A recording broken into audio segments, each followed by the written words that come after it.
जब प्रभु श्री राम और माता सीता 14 वर्ष के वनवास के बाद अयोध्या लौटे थे, तब रावण वध के पाप से मुक्त होने के लिए उन्होंने ऋषि मुनियों के आदेश पर राजसू यज्ञ करने का निर्णय लिया और पूजा के लिए उन्होंने मुग्दल ऋषि को आमंत्रित किया। मुग्दल ऋषि ने माँ सीता के ऊपर गंगा जल छिड़ककर उन्हें पवित्र किया और कार्तिक माह के शुक्ल पक्ष की षष्ठम तिथि को सूर्यदेव की उपासना करने का आदेश दिया। इसके बाद माता सीता ने मुग्दल ऋषि के आश्रम में रहकर 6 दिनों तक सूर्यदेव की उपासना की और सप्तमी के दिन सूर्योदय के समय फिर से अनुष्ठान कर उनसे आशीर्वाद लिया। कहा जाता है कि माता सीता ने सबसे पहले छठ पूजन मुंगेर के गंगा तट पर किया था, जिसके बाद छठ महापर्व की शुरुआत हुई थी। आप देख रहे हैं कथाएं विथ राहुल सिंह। एक कथा और प्रचलित है। छठ पर्व की शुरुआत महाभारत काल से हुई थी। इस पर्व को सबसे पहले सूर्यपुत्र कर्ण ने सूर्य की उपासना करके शुरू किया था।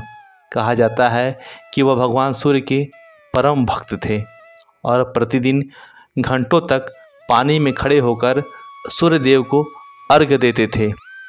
सूर्य की कृपा से वह महान योद्धा बने और आज भी छठ में अर्घ्य दान की जो परंपरा है वह बड़ी प्रचलित है। छठ पूजा के बारे में एक और कथा है और वह यह कहती है कि जब पांडव सारा राजपाट जुए में हार गए, तब रानी द्रौपदी जो थी उन्होंने छठ व्रत रखा था। इस छठ व्रत से उनकी सभी मनोकामनाएं पूर्ण हुईं और पांडवों को सब कुछ मिल गया। और यह भी कहा जाता है कि छठी मैया और सूर्यदेव का संबंध भाई बहन का है, इसलिए सूर्यदेव की आराधना को फलदायी माना गया है। पौराणिक महत्व की बात करें तो एक और कथा जो पुराणों में कहा गया है कि प्रियव्रत नाम का एक राजा जिसकी कोई संतान नहीं थी, इसके लिए उन्होंने हर प्रयत्न कर लिया, तभी उन्हें फ़ायदा नहीं मिला। तब राजा को संतान प्राप्ति के लिए महर्षि कश्यप ने पुत्रेष्टि यज्ञ करने का परामर्श दिया। यज्ञ के बाद महारानी ने पुत्र को जन्म दिया, लेकिन वह मृत पैदा हुआ। राजा के मृत बच्चे की सूचना से सारे नगर में शोक छा गया। कहा जाता है कि जब राजा बच्चे को दफनाने की तैयारी कर रहे थे, तभी आकाश से ज्योतिर्मय विमान धरती पर उतरा। इसमें बैठी देवी ने कहा, मैं षष्ठी देवी हूँ और विष्णु के समस्त बालकों की रक्षिका हूँ। इतना कहकर उन्होंने शिशु के मृत शरीर को स्पर्श किया और वह जीवित हो उठा। इसके बाद राजा ने अपने राज्य में छठ मनाने की घोषणा कर दी। अगर साइंटिफिकली बात करें तो छठ पूजा षष्ठी तिथि पर एक खगोलीय घटना होती है। इस दिन सूर्य की जो पराबैंगनी किरणें हैं वो धरती पर अधिक मात्रा में आती हैं, जो कि जीवों के लिए लाभकारी होती हैं। इस दिन सूर्य उपासना से मनुष्य को और जीवों को विशेष लाभ मिलता है। छठ पूजा की शुरुआत भैया दूज के तीसरे दिन से शुरू होती है। छठ पूजा 4 दिनों का उत्सव होता है, जिसमें पहला दिन नहाय खाए के रूप में मनाया जाता है, जिसमें घर की साफ सफाई होती है और व्रती जो हैं वह गंगा नदी या तालाब में स्नान करने जाते हैं। कद्दू की सब्जी, मूंग, चना दाल और चावल पका कर के खाते हैं और यह जो भोजन है ये तांबे या कांसे या मिट्टी के बर्तनों में पकाया जाता है। दूसरा दिन जिसे खरना कहा जाता है, जो व्रती हैं पूरा दिन उपवास ही रहते हैं और सूर्यास्त से पहले तक जल ग्रहण नहीं करते और शाम को चावल, गुड़ और गन्ने के रस से खीर बनाकर सूर्य देवता को अर्पित करते हैं। इसके बाद खीर और रोटी का प्रसाद परिवार और मित्रों को वितरित करते हैं। तीसरा दिन जो होता है वह संध्या अर्घ्य का।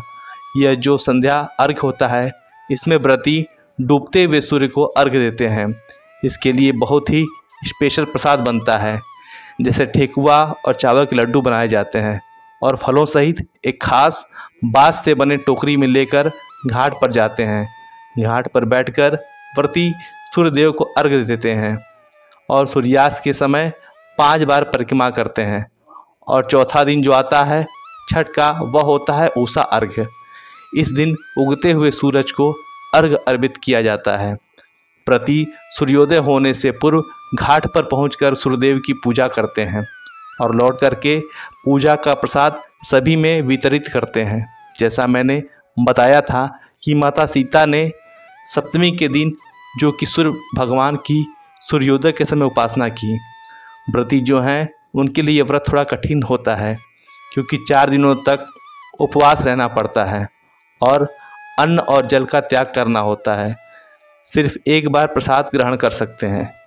दिन में सादा भोजन करना होता है, रात में विशेष पूजा प्रसादी होती है और मुख्य रूप से यह जो व्रत है महिलाएं करती हैं। हमारे देश में सूर्य उपासना की परंपरा प्राचीन काल से चली आ रही है। ऋग्वेद में सूर्यदेव की पूजा का उल्लेख मिलता है और आगे चल करके पुराणों में बहुत विस्तार से इसके बारे में बताया गया है। भगवान सूर्य को आरोग्य देवता के रूप में पूजा जाता है, क्योंकि उनकी किरणों में कई रोगों को नष्ट करने की क्षमता पाई जाती है। उम्मीद है आप लोगों को छठ पूजा की यह कथा पसंद आई होगी। आप लोगों को पुनः एक बार छठ पूजा की हार्दिक शुभकामनाएं एवं बधाई।